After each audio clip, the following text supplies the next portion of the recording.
আজ হলো হাওড়া জেলার আমতার ২০০ বছরের প্রাচীন কালী পূজা।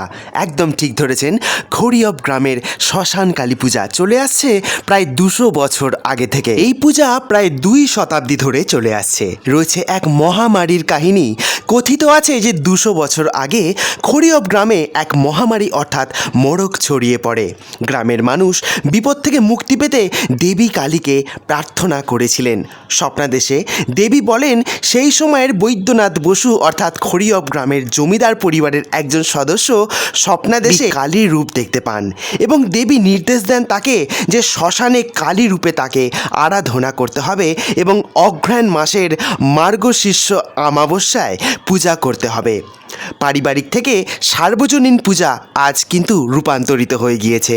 প্রথমে এই পূজাটি পারিবারিকভাবে বসু পরিবার চালাতো, কিন্তু তা সম্প্রদায়ভুক্ত হয়ে যায় বর্তমানে।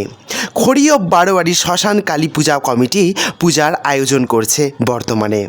মূর্তির বিবরণ: দেবী দ্বিভুজা রূপে আরাধিত হন। 2টি হাত রয়েছে, গাত্রবর্ণ গাঢ় নীল রঙের। মন্দিরের গর্ভগৃহে দেবীর সঙ্গে 2 সহচারী, একটি ডাকিনী, একটি যোগিনী। সকাল থেকেই মন্দির প্রাঙ্গণে চলছে দণ্ডি কাটার পর্ব।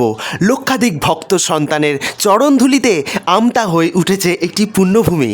আজ সারা রাত চলবে দেবীর আরাধনা এবং পরের দিন পার্শ্ববর্তী পুকুরে দেবীকে নিরঞ্জন করা হবে এবং এলাকায় বসেছে একটি বিরাট মেলা, যাকে বলে একটি মিলন ক্ষেত্র পরিণত হয়েছে আমতা শহর হাওড়া জেলার। তাহলে ভিডিওটি ভালো লাগলে অবশ্যই শেয়ার করতে কিন্তু একদম ভুলবেন না এবং এই ধরনের তথ্য জানার জন্য হ্যালো শালকিয়া ফলো করতে কিন্তু একদম ভুলবেন না। দেখা হচ্ছে অন্য কোনো ভিডিওতে। নমস্কার।